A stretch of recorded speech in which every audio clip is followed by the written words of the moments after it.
আজকে চলে এলাম কলকাতার বড় হস্তশিল্প মেলাতে।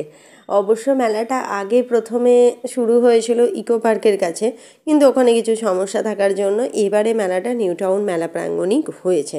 প্রত্যেক বছর এই মেলাটাতে আসি আর প্রচুর জিনিসপত্র কিনে নিয়ে যাই।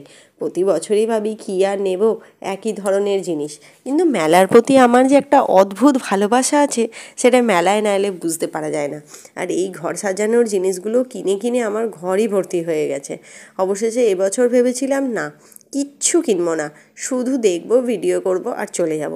কিন্তু তারপরেও সেই ছোট ছোট পাখি, ছোট ছোট কানের দুল, এত সুন্দর হাতের তৈরি জিনিসপত্র, খাওয়া দাওয়া সব মিলিয়ে খুব সুন্দর।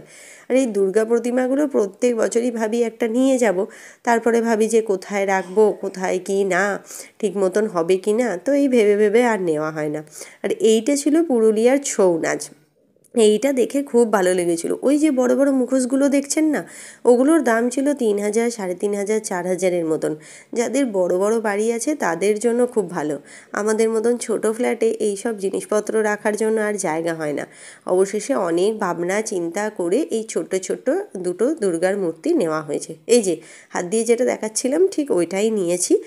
তো যাই হোক, এটা নিয়ে এসে বাড়িতে লাগাতে বাড়িটাও ভালো লাগছে, আর অনেক দিনের একটা স্বপ্ন পূরণ হলো। কথা বলতে বলতে মোটামুটি ছৌ নাচের সব কিছু দেখা হয়ে গেছে, আর এসে আয়না প্রচণ্ড বদমাইশি করছে।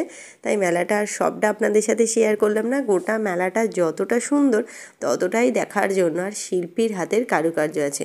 চলুন বাড়ি চলে যাই, আজকের মতো